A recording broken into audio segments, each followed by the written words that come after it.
I know, the title is a pretty questionable statement, but bear with me. It may look like I am the successor of Kim Jong Un or that I want millions of North Koreans to continue being treated worse than animals, but trust me, neither of these is true. By the end of this video, your perspective on this extremely complicated subject will also change.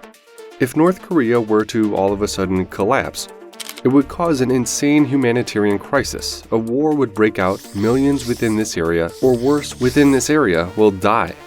And we would possibly not even see a united Korea, but instead a stronger China. Let me explain.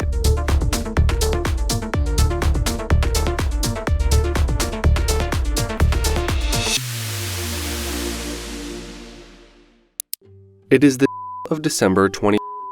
Kim Jong Un has just died. The cause and manner of death are not yet clear. The Kim family and military commanders tried to re-establish order, but they couldn't. The North Korean people are in the street protesting. They are tired of the totalitarian regime. For everyone, it's clear that this is the end of North Korea as we know it. But what happens next? Regional factions from all over the country, led by former elite personnel from the military or by rebellious individuals. The former elite members of North Korea know that in a unified Korea, they have no future. They know they would be charged with crimes against humanity and be thrown in prisons for life. Military leaders will probably mobilize reserve forces, leading to as many as 9 million North Koreans having access to guns. Resources such as food and energy will be very scarce. Keep in mind that North Korea is a centrally planned economy. These resources were given to the people through a public distribution plan.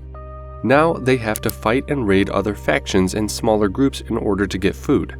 Oh, and there is also no security in the country anymore. This will become a lawless piece of land. Tens of thousands will die from conflict and millions from starvation. Yes, millions. This famine will be larger than the one from 1994 to 1998, which also killed at the very least hundreds of thousands. And this is not even the smallest of problems. North Korea is estimated to hold between 80,000 and 120,000 political prisoners in their prison camps, where guards practice extreme brutality. Former prison guards who defected said that in case of a collapse or crisis, they have orders to execute everyone, as they need to get rid of all the witnesses. Tens of thousands die. And this is not even the smallest of problems. Alright, it is a pretty big problem. Millions have died already, but trust me, it gets worse. Civil war is very likely to break. Stronger factions will fight each other trying to get back control of the country.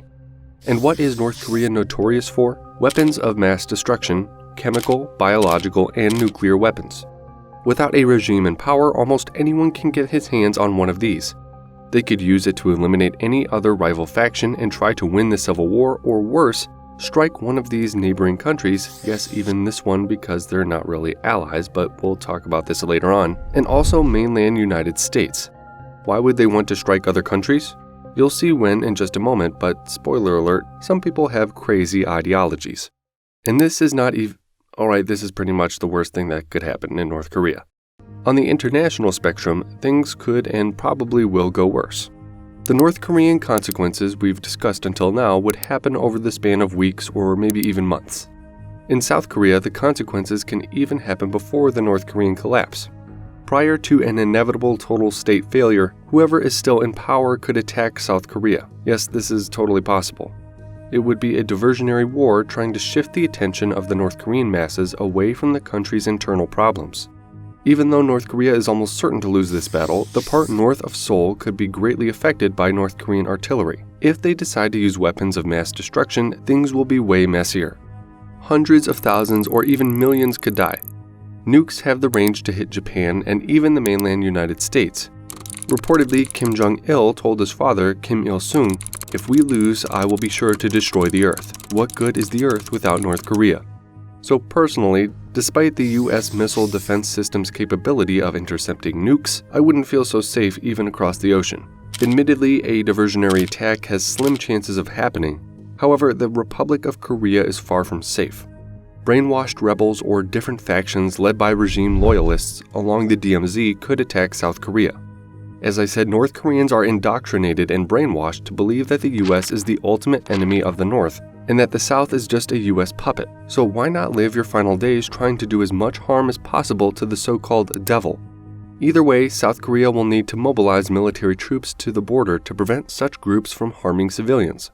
So you've got dangerous factions at the border trying to kill their biggest enemy. What else? Millions of refugees. It is estimated that between 1.6 and 3.6 million North Korean refugees would try to cross the DMZ, and that's a very big problem. Firstly, many would die trying to cross the border because this area is full of landmines. Also, some of them might get shot by the dangerous factions roaming the border or by the North Korean army, because they will be seen as traitors trying to join forces with the ultimate devil. Despite this, many North Koreans will successfully cross the DMZ. Without money and unable to find food and shelter, the South Korean government will have to take care of them. But after the wave of refugees reaches the big metropolitan areas of South Korea, it would be difficult for the government to identify all of them. Some, still scared of South Koreans because of the decades of indoctrination, will try to hide and blend in with the general population. Others will try and find jobs in order to survive. Unfortunately, many will turn to criminal activities. Remember, most North Koreans perform such illicit activities every day. Using the black market, for example, is saving lives in North Korea. This wave of refugees is certain to bring some sort of criminal activities to the South, which would upset and scare many South Korean citizens. This will lead to discrimination, maybe even protests, and the social and economic impact would shock the South. One solution to all this may be to house all the refugees in the regions south of the border, but sheltering, feeding, and supervising all of them would be logistically very difficult and would take a lot of time for the US and South Korea to organize such a big refugee camp. Time, which in this case is extremely valuable, because while all of this happens south of the DMZ, China is already in North Korea. China needs North Korea. China ultimately wants to protect its own national interests regarding the Korean Peninsula, which are stability, no nukes, and the thing that China fears the most, North Korean collapse. Why? Because millions of refugees will try to cross the border, therefore creating a lot of socio-economic problems in China, especially in the south of the region known as Manchuria, which is home to a lot of ethnic Koreans. It's the same story as in South Korea. But most importantly, China will lose the buffer zone and US troops will advance to its border in case of unification. This is China's greatest fear. They want to stay as far as possible from American influence, and having thousands of US troops across their border in case of a unified Korea would certainly not help. But in our scenario, North Korea collapsed. Their greatest fear regarding the North Korean peninsula may become a reality. So what are they going to do? Intervene. They will need to intervene in North Korea. From here on, the possibilities are vast. They may logistically support a certain faction winning the civil war, saying that they are the true government of North Korea and thus trying to create a Chinese puppet state in the north. Or they could try to rush to Pyongyang, trying to stabilize North Korea in the process, but ultimately the siege of the North Korean capital would give them an advantage in bargaining in the post-collapse negotiations. After this point, again, the options are limitless. They could just leave all the North Korean territories to the south, which is unlikely, or they could leave it to South Korea if they agree on certain conditions, such as demilitarizing the Korean peninsula of US troops. Or they could annex a part of the north or install a puppet government. As I said, the options are vast. That's why there needs to be a collaboration between South Korea, the United States, and China.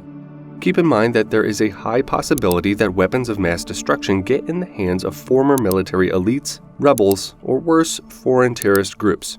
Both the US, South Korea, and China need to locate such facilities where such weapons hide and siege them in order to ensure international safety. They need to follow a strict plan when the collapse happens. This way, if both the US and China agree on what each nation should do, they could avoid collateral damage in the first place, which can escalate to something much worse and also ensure international safety. Only through collaboration can South and North Korea achieve unity. But is unification even a good idea? This question is hard to answer, especially in a couple of sentences. On one hand, it would be very expensive, and therefore the economy of the former Republic of Korea would take a shocking hit. In addition, the social, cultural, and political views of the two countries are different, and these aspects would create a lot of national instability. On the other hand, even though these consequences are almost inevitable in the case of unification, many South Koreans still want it to happen because of family, public opinion, historical reasons, or simply moral code.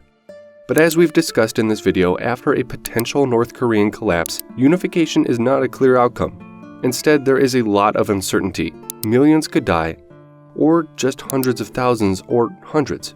We don't know. And that's what's scary.